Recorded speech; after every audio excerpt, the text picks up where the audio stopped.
Hi there, welcome to That Board Game Show. My name is James Wood, and today I'm going to show you Tiny Epic Dungeons, a fully cooperative, dangerous dungeon crawler for 1 to 4 players, designed by Almes and published by Gamelyn Games.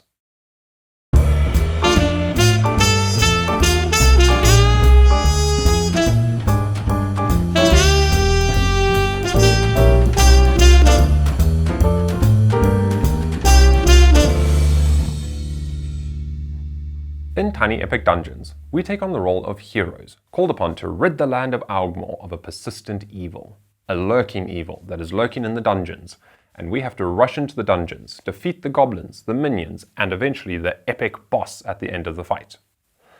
We have to do all of that before time runs out, tracked by our little torch mat over here.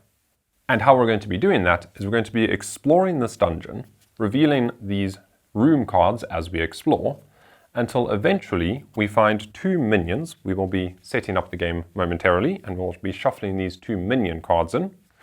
Once these are revealed, it will reveal a minion from the minion deck over here. We then have to defeat 2 minions in a 1 or 2 player game, 3 in a 3 player game, or 4 in a 4 player game.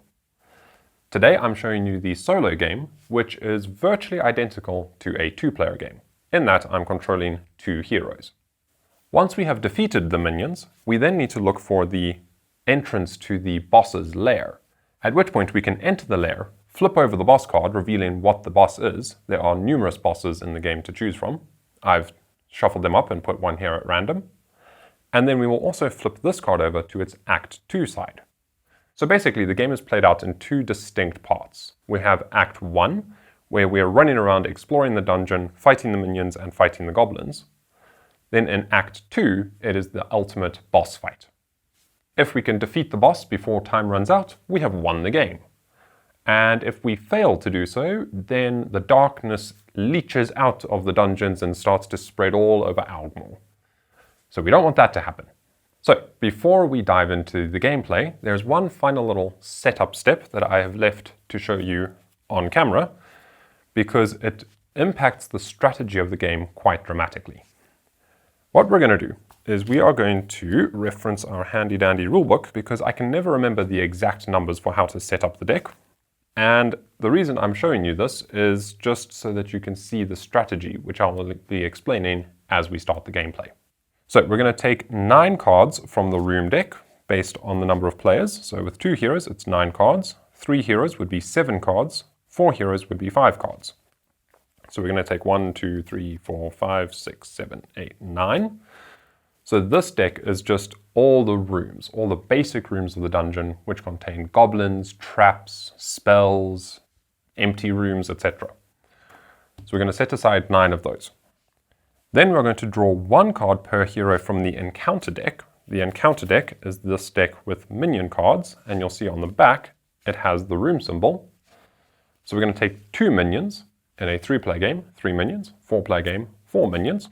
We are then going to shuffle those 2 cards with 3 cards per hero from the room deck. So we're going to take 6 of these, 1, 2, 3, 4, 5, 6, and shuffle those with these 2 minions. So make sure those get shuffled in there really well.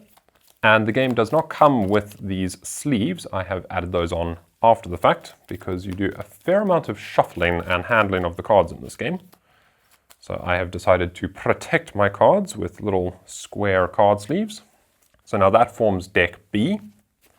Now we will take 3 room cards and we will shuffle the lair door card into those. So this will form the bottom of the deck. This is deck C. And now we will take deck C, we will put deck B on top of that, and put deck A on top of that. So now we know that the lair door, the entrance to the boss's lair over here, is somewhere in the bottom 4 cards. And the 2 minions that we have to defeat before we can enter the lair are after the first 9 cards on top of the deck. So that can help you strategize and plan the way you build the dungeon out. And these extra cards, 4 left over in this case with 2 players, those will get returned to the box. And now we are almost ready to start playing. The final step is to take 4 room cards and place them around our entrance chamber here. And now we are ready to start playing. Now, on your turn, I'm just going to go left to right. So we're going to have Etherna go first. I'm playing as Etherna, the elf sorceress, and Sir Lannan, the human paladin. So he is going to be my healer, and she is going to be my mage. And together they're going to try and explore the dungeon, defeat the minions, and finally defeat the boss. So on your turn, what you're going to do is you can do a move action and a main action and any number of free actions. So any main action, referred to as a heroic action, is indicated by a little blue shield. So Etherna over here has a couple main actions that she can do. She can cast her Seeking Bolt spell, she can use her dagger, or she can rest. Anytime you see the little orange symbol, this little orange shield with a star in it, that indicates a free action. And I think the best way to explain how all the little intricacies work is I'm just going to start playing and explain each element as I encounter it. Because otherwise it is quite a lot of rules up front. There's a lot of little details to this game, but you'll see that the gameplay is actually quite smooth once you get going. So, on Etherna's first turn, the first thing I'm going to do is use one of the free actions, which is indicated on the torch mat over here, which shows us that we can move the torch down. And remember, this is our game timer. So if I move this down one tick, boom, I have now essentially spent a round. But what this allows me to do is reveal up to 4 rooms adjacent to where my hero is located. So this is a great way to start the game. And you'll see that it also covered up this little symbol. It has no effect right now, so I'll explain what that does a bit later. It really helps to scope out these first initial 4 rooms. Remembering that we're searching for these minions, and those are after 9 rooms. So I need to explore these 4 plus another 5 rooms before I will encounter the minions. I'm just going to resolve these going around clockwise. So we reveal this one. And when you reveal a room, you can orient it any way you like, so long as one of the passageways matches the room it is adjacent to. This room contains some sleeping goblins. So if a player were to enter that room, you'll see this little exclamation point, that is an instant trigger. You have to do an agility test, which is green, and you'll see each character has strength, agility, and intelligence, or intellect. And that denotes how many dice you roll for that given attribute. So in this room, you have to roll an agility test and meet a target number of 4 or greater. If you succeed, you can collect an item. If you fail, a goblin will spawn in that room because you will wake up one of the sleepy goblins. So you have to sneak through there very carefully. There is a passageway there, so we will take one of the rooms from the room deck and we will add it over there for the next room that we can reveal in that direction. We will reveal the next room here, and this is a little lair traps thingy by the look of it. And again, that is a place, you'll see this is a free action with a target number of 7. Anytime you see this little question mark, that means that you can choose any attribute. So naturally, you'll choose your strongest attribute to test. And then when you see this symbol, that means to pick up a available item from here. Now, we don't start with any available items, so again, you'll see how that comes into play later in the game. And we'll flip that around, and then we'll reveal this room, and now we have a few options for how we can orient this one. And you'll see here that this shows us that we spawn a goblin in this room, so we'll take the first goblin from the card over here, we'll place that in this room. We'll draw a goblin from the goblin deck and place it above the goblin number 1. So now we know that that goblin is represented by this token. If a character had entered a room, so you'll see how movement works shortly, but basically when you move, you can move up to your base attribute.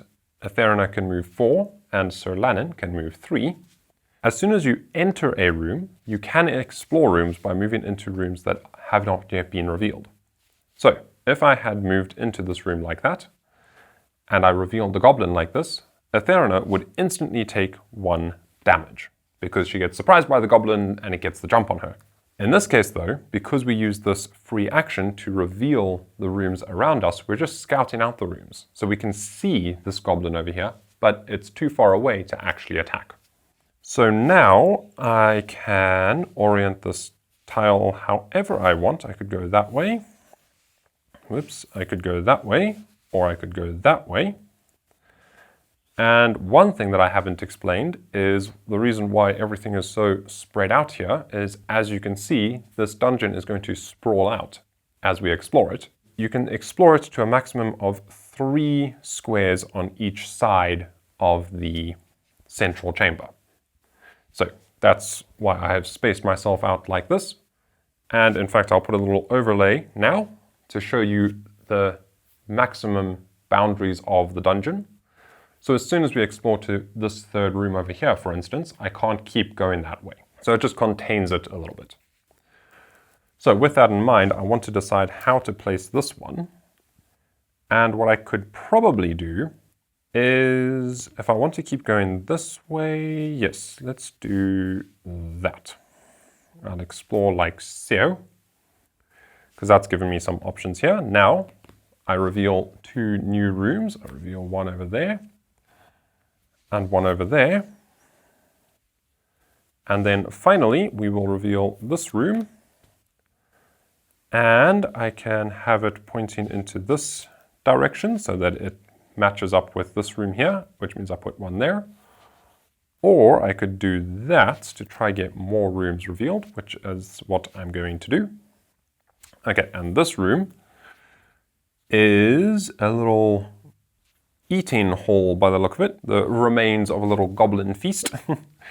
And in this room, you can do a free action to test your intellect, looking for a target number of 4, and then spend 3 focus. These little lightning bolt symbol here represents your focus, to heal yourself to max health. So that's a very good thing. You can go and gorge yourself on some leftover meat and mead and who knows what else that the goblins left behind. Not sure that I would eat food left behind by goblins in a dungeon, but clearly these little heroes have quite the strong constitutions. They can eat anything. Okay, so we reveal a new room there, and a new room there. And now, let's count our rooms. We have revealed 1, 2, 3, 4, 5, 6, 7, 8, 9. Okay, so those are the initial 9 standard rooms. So I know, by process of elimination from the setup that you saw, that the minions are nowhere in any of these rooms, and they are somewhere in the next 8 cards over here. With that information, I can now decide which way I want to go.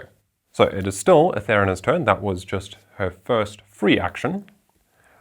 So now, with the knowledge that none of these rooms are the minions, and knowing that there's a goblin over here, so I probably don't want to go in that direction, I have a movement of 4. So I think I'm going to send Etherina off in this direction. She's going to go 1. Then I'm going to explore over here 2. And I have encountered a trap. A little ring of fire with some spikes sticking out of the floor. Ooh, goodness me. Okay, so the first thing we need to do is decide how we orient this.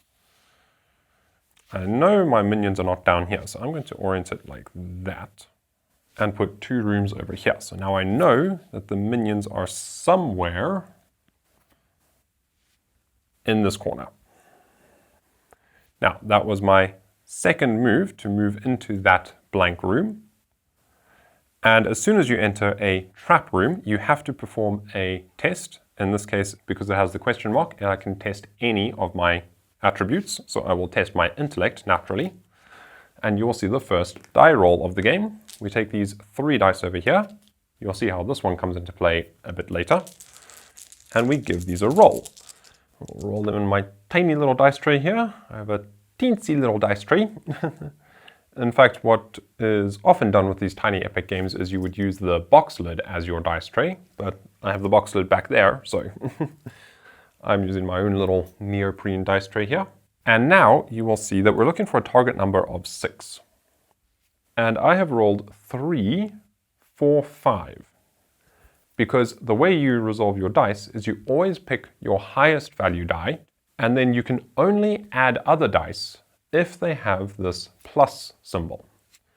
So that would give me 5. 5 is not enough to beat this trap ability of 6, which means I would take 3 damage right away because the trap would trigger and I'd be hit by it. However, what I can do is every hero has this free action over here, which is to spend 2 focus, 1, 2, and increase or decrease a die by 1. And you'll see later in the game possibly why you would want to decrease dice. But for now, I would like to increase the die. So I'm going to take this 3, I'm going to increase that to a 4. So now I have the 6 that I need to meet here to not be affected by that trap. And then, after resolving your test, any dice left over that you didn't use, you gain the benefit from. So in this case, I will gain 1 focus back. Bing! As you see, the +2 has 3 focus. The +1 has 2 focus. And the 6 gives you a health back. So that is quite simply how the dice checks work in this game.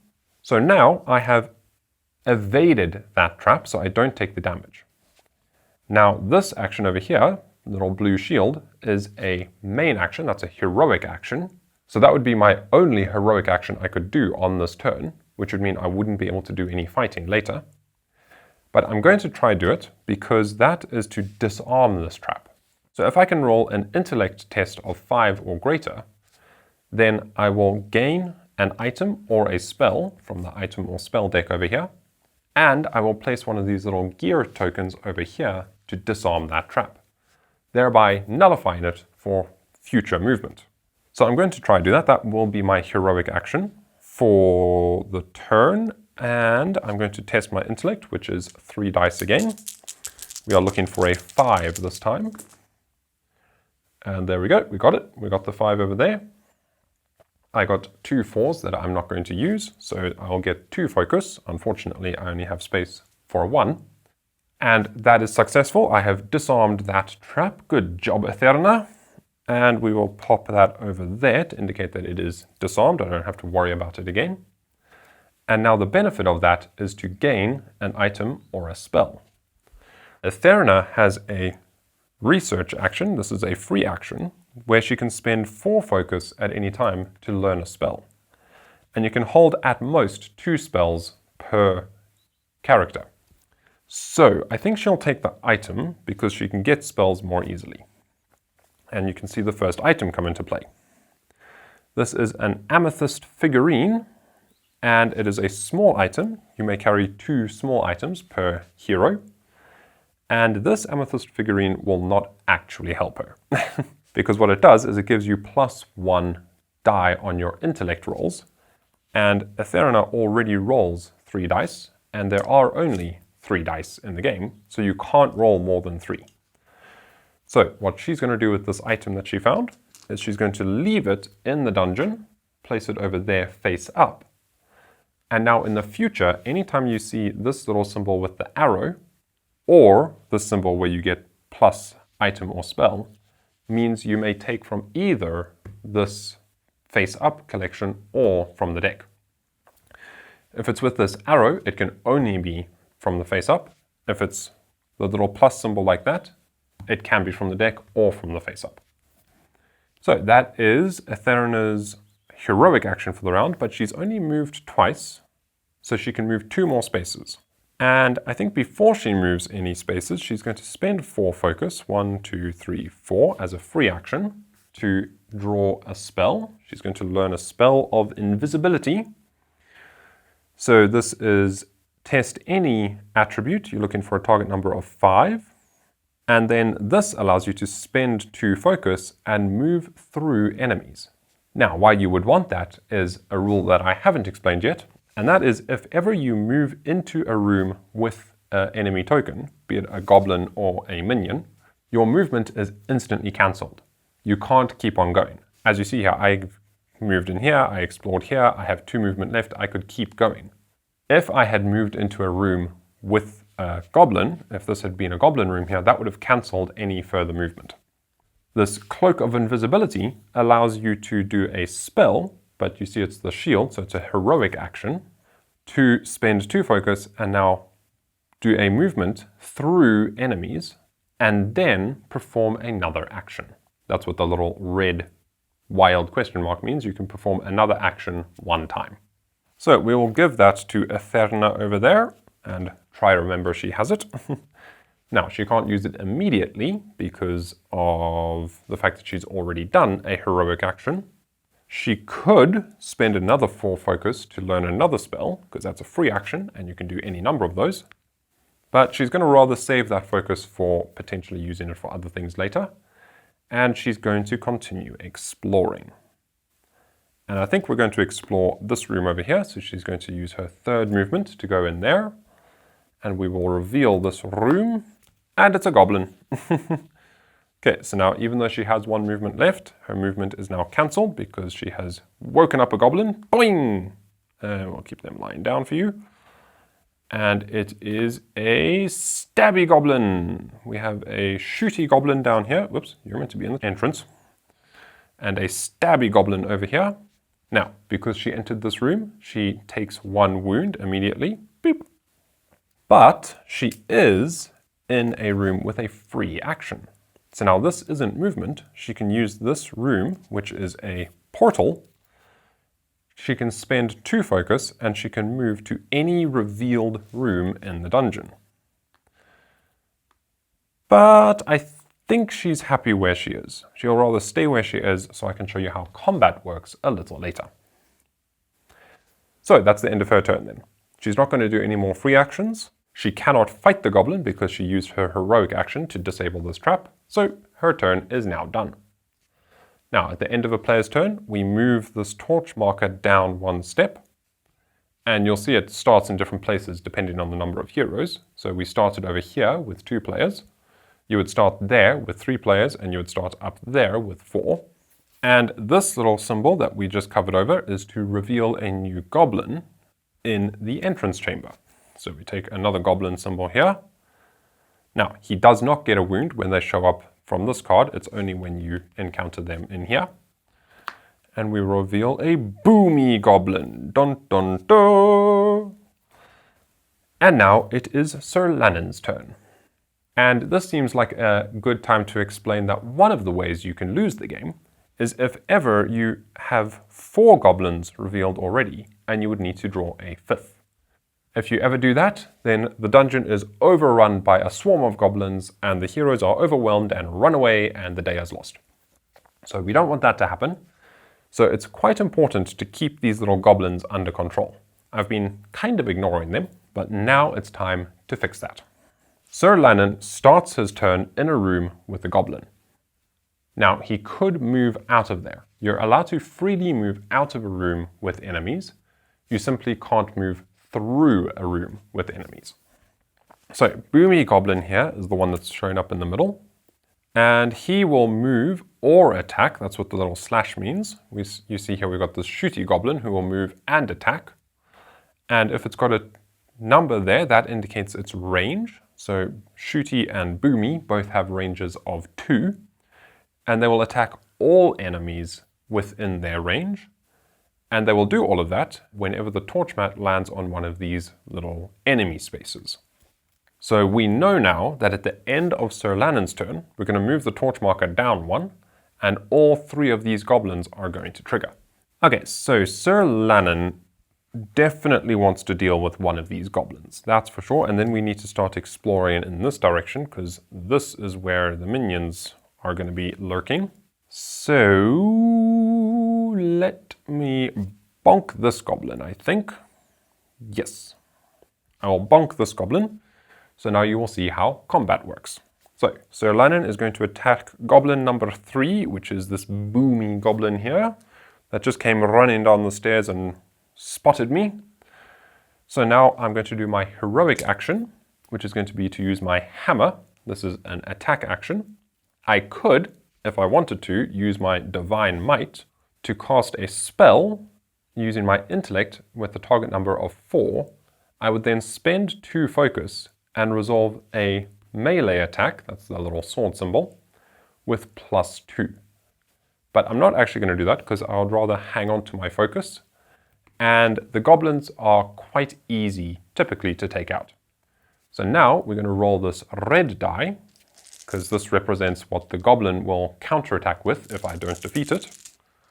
We're going to roll the dice, and we're going to see that I have got, what have I got? I've got a 5, and Booming Goblin has shields of 4, and these goblins do not have health trackers, they all just have 1 hit point.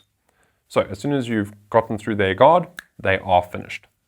With a 5 against his armor of 4, that is him defeated, kersplat, boom. So I can ignore the red die. If I hadn't defeated him, he would then counterattack with 3 plus whatever he has over here. So he gets +1 times the number of goblins in the dungeon. Whoosh! That's a tough one.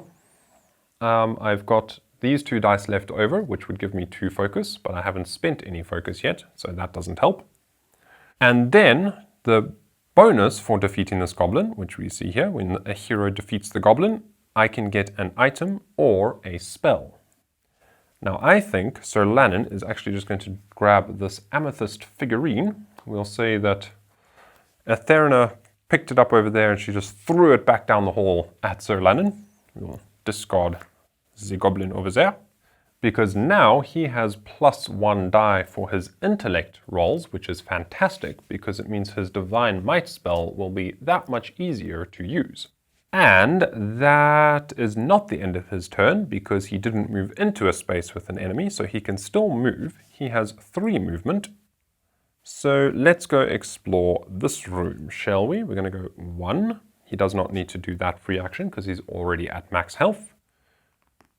2, he can ignore the trap because Atherna has disarmed it for him. And he will go 3 into this room, and that's another trap. Oh dear. That's not good. That's not good at all. Oh my. Okay, so he is on the rickety looking bridge. Have to perform a test of any type. I'll roll 3 dice because I can now use my strength or my intellect to test this. I either hang on for dear life or I think my way through it. And I'm looking for a 7, which I only just got there. 5, 6, 7. Nothing left over, so I don't get any focus. So I don't take the 2 wounds. I have already done a heroic action because that was my attack action. So I can't disarm this trap, even if I wanted to, although it requires you to test your agility. And Sir Lannon's agility is rather abysmal because he is covered head to toe in plate mail. Not the most agile apparel. So that is the end of his turn then, because he has nowhere else to move. He has already used his 3 movement. We will advance the torch mat down to the enemy space and the 2 goblins will attack. So we resolve them in order. So number 1 goes first. He has no one currently in his range. He has a range of 2 and there is no one within 2 of him. But he moves and attacks. So he's going to move 1, 2. And now he is going to attack both heroes because he attacks all heroes within range 2. And all they do is they inflict 1 damage. So we both take 1 damage, boom, and a boom. And I could have done my free action on my way through there, but I didn't. We'll circle back to that later. And now Stabby Goblin will go. Stabby Goblin moves or attacks. So he is already in a room with a hero, so they will attack. And they will deal 1 damage times the number of goblins in the dungeon plus 1. Oy vey. So that is 2 damage plus 1 is 3. 1, 2, 3. So Atherna is already nearly exhausted. That's not good. Now, it's not the end of the world because there is no permadeath in this game. Unlike other games of this type, you do not lose the game by one of your characters dying off, because the characters actually never die. They just get knocked out and you have to essentially skip a turn to bring them back. You will see how that works probably quite soon, I would think. And now it is Etherina's turn. Okay, so let's see what she can do to try recover from this. Now she is in this room with a portal, so she might just use that. She could also use a spell. Yes, she's going to try use her spell to deal with one of these little pesky goblins. This one is the most annoying because it deals way more damage. So she is going to cast her Seeking Bolt. This has a range of 4 and it has a little squiggly line, which means it can go around corners. If it has a straight line, it means it has to be in line of sight, basically a straight line through the dungeon. In this case, it doesn't really make a difference. Her Cloak of Invisibility isn't really going to help her right now, because she could use that to run through this guy and come explore here. But she might reveal another goblin there, and that would knock her down to 0 health. So we can't really afford to do that just yet. So she is going to cast her Seeking Bolt. That is an intellect check, looking for a target number of 5. Ooh, let's see. If I spend 2 focus, 1, 2, to turn this 4 into a 5. Where is it? There's a 5. Now I can explain how spells work a little bit differently, and that is with a normal heroic action, be that disarming a track, attacking enemies, etc. You only receive the surplus focus after the action is fully resolved. With a spell, as soon as you roll the dice, you can use your focus to modify the results like I just did. Then you gain any surplus focus, so in this case 4, so I'll gain 1, 2, 3, 4 focus, and then you can spend your focus to trigger the spell. And the reason that's important is because pretty much every spell costs focus to use. So by doing it in that order, it gives you the option to be able to potentially cast a spell, even if you don't have the sufficient focus at the start of your turn. So now that she has gained her extra focus, she will spend 2, 1, 2, and she will deal 1 damage to an enemy within 4 range. So she's just going to zap this one in the room where she is. Now, I could have just done a normal attack action using my dagger, but that would have been rolling my strength, which would be terrible. That's only 1 die, and it's rolling at -1. So she's pretty hopeless in hand-to-hand combat, so she really needs to rely on this Seeking Bolt as her way to do damage. And you'll see that I just dealt 1 damage. The spells completely ignore armor. They just get straight through and hit the goblin at the heart. I did forget to roll their die, but it makes no difference because their die only triggers if they're still alive after the attack is resolved. Okay, so Stabby Goblin will give her either an item or she can heal 3 health points. I am tempted to let her heal 3. I think that's going to be better for her than getting an item. Yes, so she's going to heal up 3. 1, 2, 3. Maybe Stabby Goblin was carrying around a little medkit and she pilfered it and used it to patch herself up. Right now, our options are not great for movement because we want to explore over here to potentially reveal some more minions. Unless I teleport over here and start exploring out this way and see if I can reveal the minions where I don't have to deal with this trap every time. So if I were to move over to here where Sir Lannan is, I would not be able to disarm this trap because she has already used her heroic action this round. So she could just try and move through there. I can't move through this space because there is a pesky goblin in the way. And I can't use her Cloak of Invisibility because, again, that would be another heroic action. Okay, well, let's just risk it through the trap. She's just going to move normally. 1, 2. She now triggers the trap, so she has to roll her intellect, looking for a 7 or greater. And that is 3 1s, so that's not even remotely close to 7 or greater. I don't think I can even modify those into something usable. Oh my.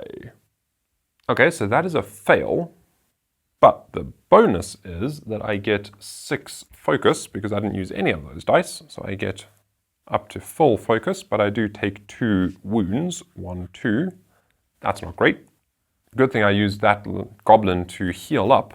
And then she's still got 2 move left. She's going to come here for her 3rd movement, revealing another trap, which also requires agility to disarm, but at least it's revealing some more rooms, so that's good. We stand in more of a chance of finding these minions. But we have to roll again. If she takes 3 wounds now, she is going to be knocked out. We're looking for a 6. I have 3, 4, 5, 6 because those, the 2 and the 1, both have pluses on them, so you can combine them all together. So that's just enough, thank goodness. And now, is she going to stop moving? Stop moving would be the sensible thing to do. But I'm not going to be sensible. I want to explore more rooms to show you more stuff. So she's going to throw caution to the wind and explore another room. Let's go this way. And there's a minion. Okay, now do we want to put the minion like that so we can circle down here maybe? Avoiding that trap, I think we want to do that, although we're going to be going through this trap either way. So I think I will rather reveal the minion like so. Putting another room up here. And now I moved in there, boop. And yeah, throwing caution to the wind has bitten me in the bum. Because as soon as you enter a room with a minion, you take 2 damage. Owie, owie, ah! Gonk. So Atherna is KO'd. She is knocked down, out of action for the foreseeable future. Now on her next turn, she will have to do the rest action. That will be the only heroic action available to her, which heals you 3 points and gives you 5 focus. And then you can still do any number of free actions on your turn and move and all that. You just can't do another heroic action. So as soon as we reveal a minion, we plop one of these little altar symbols, and those come into play during the boss fight phase of the game.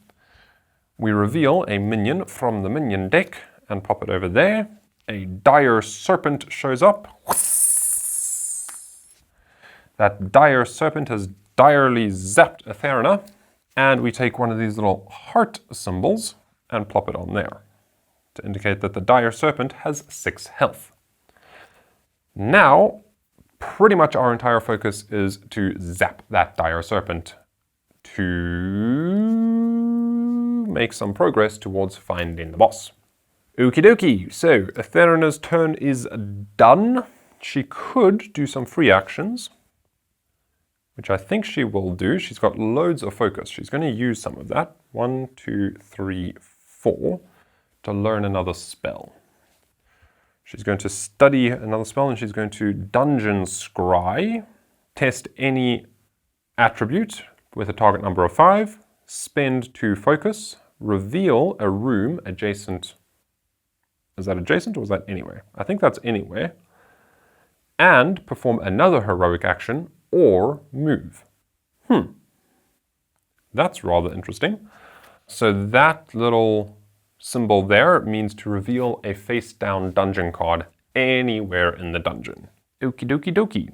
Let's actually stack those like so. So now she is at her spell limit. She could spend another 4 focus to learn another spell, but then she'd have to discard either one of these or the one that she just drew.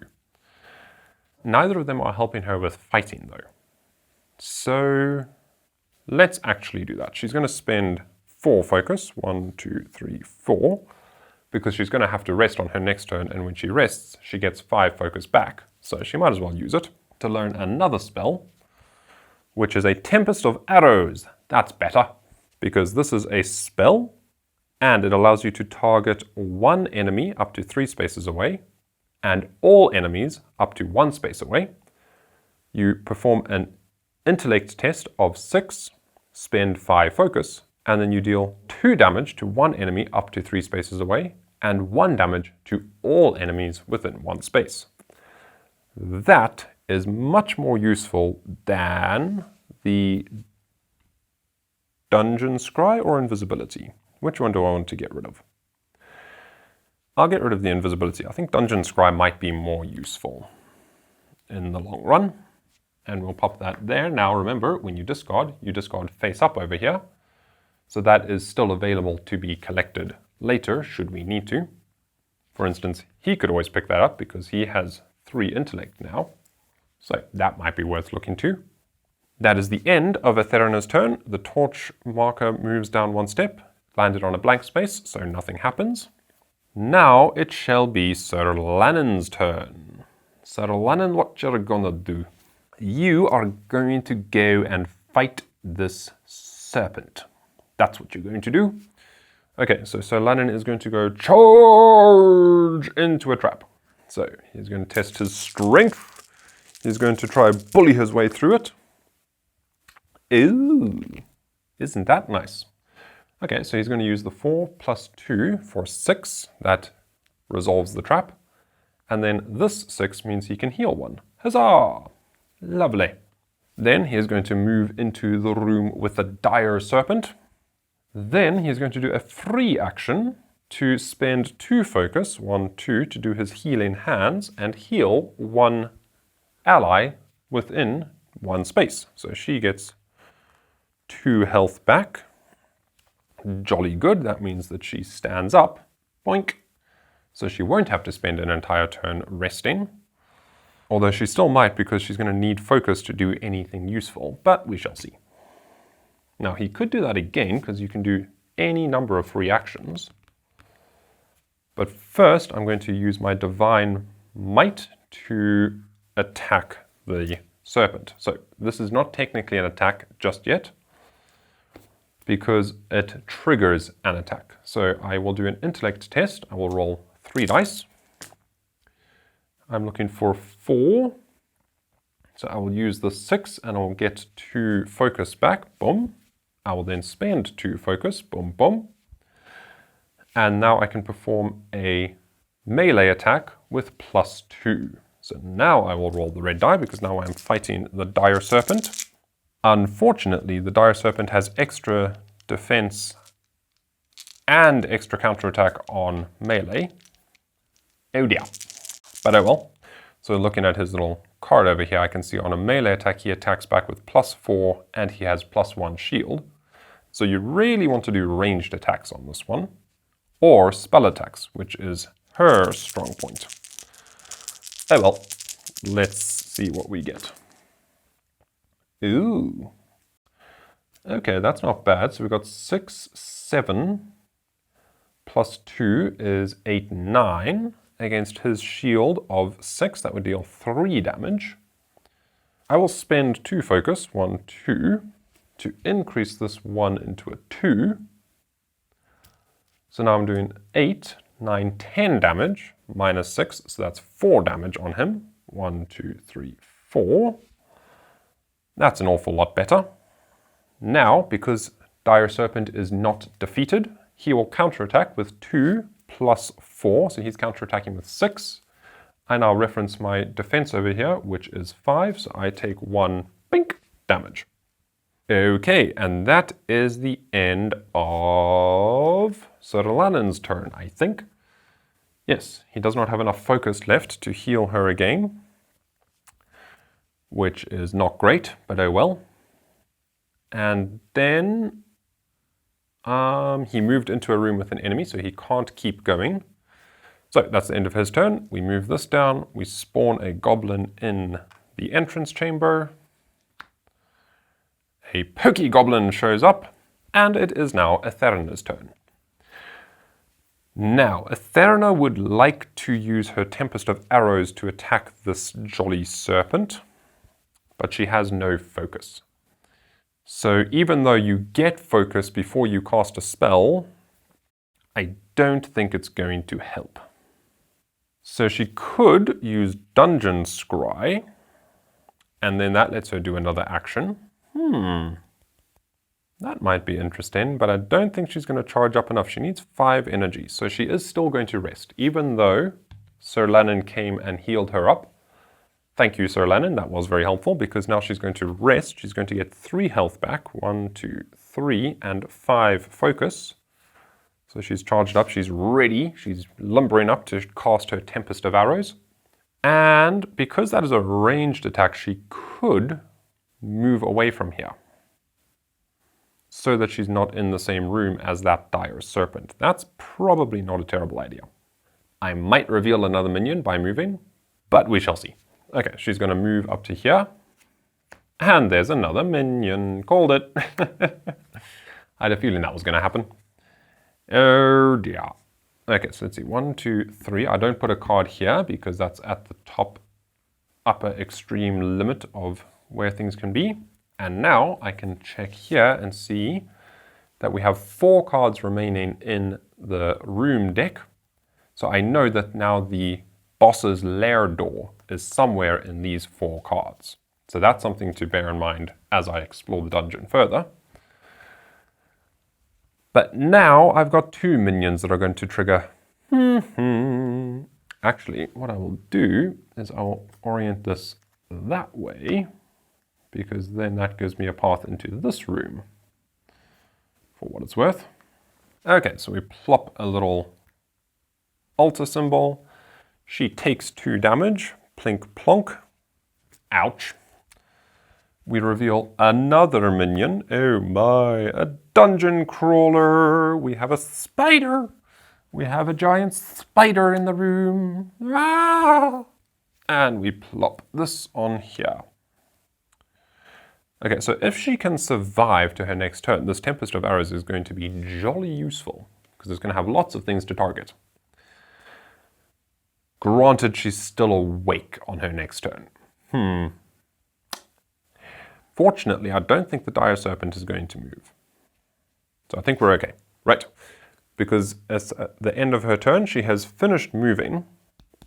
She's not going to burn energy getting another spell. She is not going to do this free action, because she would only reveal 2 rooms, and neither of them are going to be very helpful to reveal. Yeah, I'm going to call it on her turn. She is done. The torch marker moves down 1. Plink.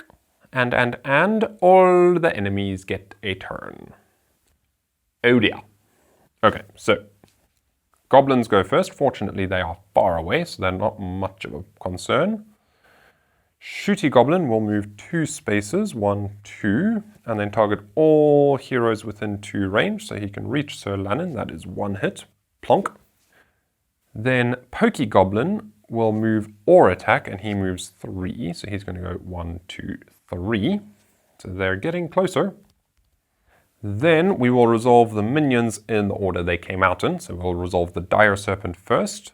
The dire serpent will move and attack, but it will only attack heroes in the same room as it. So because there's already a hero in that room, it will attack them. So that will attack Sir Lannan for 3. 1, 2, 3. Ay. And then the dungeon crawler is a bit more nasty. Because it attacks all heroes within 1 range, so that will attack both of them. And that will deal 2 damage. 1, 2, so she's hanging in there, but she loses 2 focus as well. Bonk, bonk. And he takes 2 damage, 1, 2, and loses 2 focus. So they're both down to 1 health. This is not good. Well, hopefully Atherna can take out this dire serpent before the dungeon crawler knocks her over. But that was her turn. So now it's Sir Lannan's turn, so Sir Lannan needs to take out the dire serpent. Actually. Yes, okay. Sir Lannan, take out the snake. He is just going to straight up fight. That is all he's going to do. Yes, he's just going to fight. Oh, wait. No, he's not. He's going to cast a spell so that he can get +2 on his attack. We're looking for 4, and I just realized he doesn't have any focus. Okay, but fortunately, casting a spell, you charge your focus up between the roll and the trigger. So there's the 4 he needs, +3 focus there, bunk, bunk, bunk. Now he spends 2 focus, 1, 2, to trigger that, which is to do a melee attack with +2 on the dire serpent, which has a defense of 6. We need to hit him for 2. So 6, 7, 8. Haha! Just enough. If I hadn't got that +2, I would have whiffed it there because I've only got 1 focus, so I couldn't manipulate my dice at all. But as it is, yay, quarter break. So 6 plus the 2 from my Divine Might is 7, 8, minus his 6 is 2 damage. That is the Dire Serpent dealt with. Curse splat. Boom. So now we discard the minion card, and you see it doesn't have any information on it about the rewards because they are printed on the minion track over here. So when you kill a minion, you move the torch up 6 spaces, 1, 2, 3, 4, 5, 6, but not past its starting space. Then you also gain 2 items and or spells. So let's give him some items, shall we? So he's going to get an item, which is Throwing Axes of the Bear. This is the first actual hand item we've seen. So this Throwing Axes of the Bear is a ranged weapon. That would have been rather nice to have to fight that Dire Serpent, but oh well. It's got a range of 2. It uses your strength +2. That's jolly nice. So yes, he's going to keep that. He's not going to replace his healing hands though. So now when you add an item like this, you cover up one of your starting slots and you can have at most 2 hand items, 1 body item, 2 small items, and 2 spells. So now he's covering up his hammer, which means his Divine Might is less useful, but he's replacing it with Throwing Axes, which have +2 naturally. So that's probably better.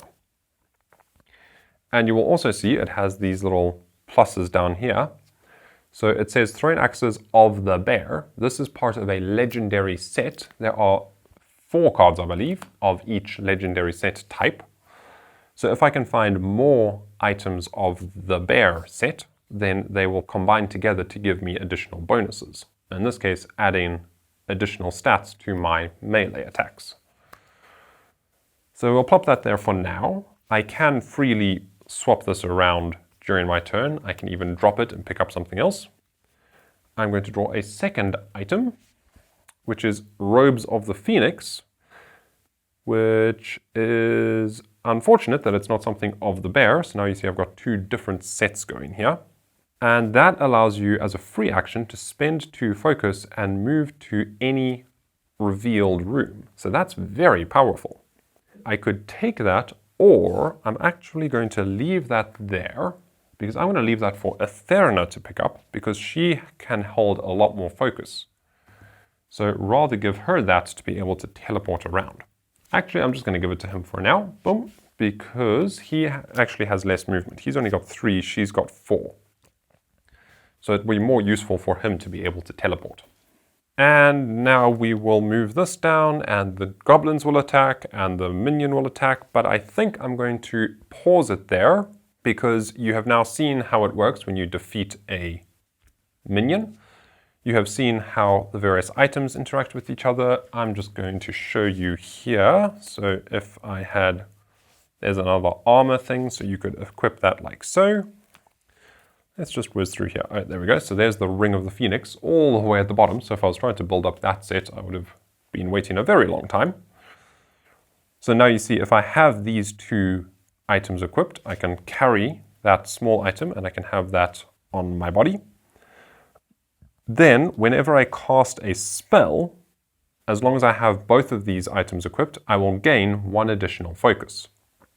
If I have 3 of them equipped, I'll get 2. And if I have all 4, I will get 3. So that is how these work. Throwing Axes of the Bear, same thing, but it increases your melee attack. And there are all kinds of stuff. There's the Horn of the Bear, there's another item of the Phoenix, another item of the Phoenix. All the Phoenix stuff is bunched up right at the bottom of the deck. There's another ranged attack weapon. And basically what you're going to do is you're going to keep on exploring the dungeon. You're going to defeat both minions, and then once you have defeated the second minion and revealed the room card, so let's just reveal the lair door, let's say we did this, and that went over there, and we put that there and revealed that. Okay? Then we would flip over this card to show the boss, in this case, the dragon. And then we have to fight the dragon. And I'm just going to quickly summarize how that would work, because I think I've been going long enough now. You've got a good sense of the gameplay, how it works, what you do. One thing I haven't touched on is the fact that there is quite a lot of iconography in this game. As you can see, there's lots of little symbols and things. And they do have on the Gamelyn Games website a printout that has a deeper explanation of what all the icons mean. And there's also an app called Dized, which is D-I-Z-E-D, which is basically a companion tutorial app that's a universal app for lots of different board games.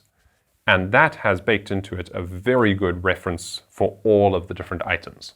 So if you're playing the game and you want to know how the Tempest of Arrows works, if you can't quite decipher all the little symbols, then you can simply open up the Dized app, search Tempest of Arrows, and it will take you straight to that card and explain how it works.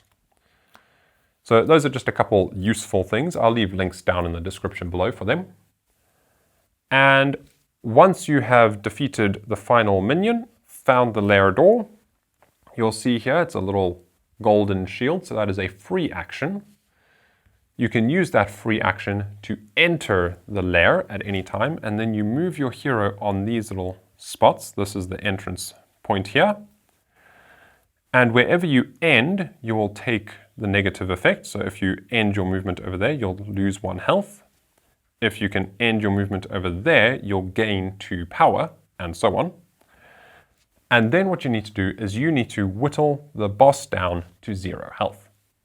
Now, playing with 2 heroes, you would have defeated 2 minions, which is why you've got the little 2 hearts over here. So you'd put a heart there, and you'd put a heart there, once you defeated this minion.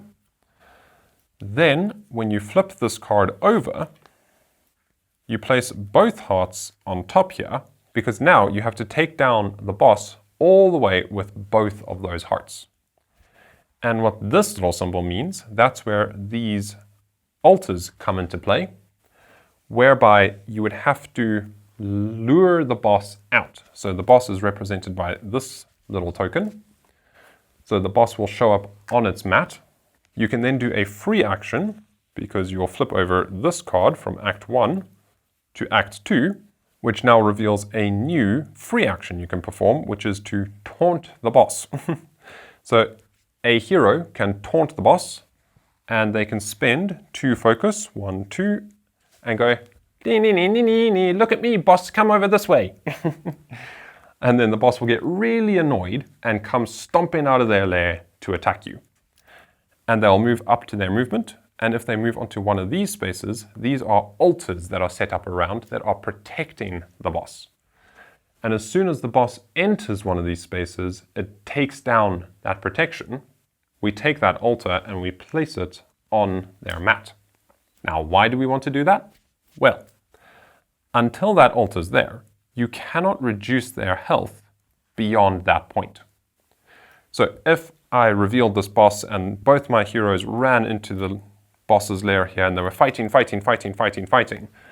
and they got his health all the way down there with both hearts, that's it. You can't deal any more damage to him until you've got one of these altars here, thereby reducing his protection. Then you will keep going. If you've done that, get his health all the way down to 0 and win the game. And that's a very quick summary of how the final stages work. But as I said, you've seen all the basic mechanisms. You've seen movement, you've seen combat, you've seen defeating a minion. And each boss plays a little bit differently. They all have different stats and different figures, and I will leave all of that for you to discover on your own. And with that, I shall say thank you ever so much for watching, and I hope you enjoyed the show. And remember to spread the joy of tabletop gaming.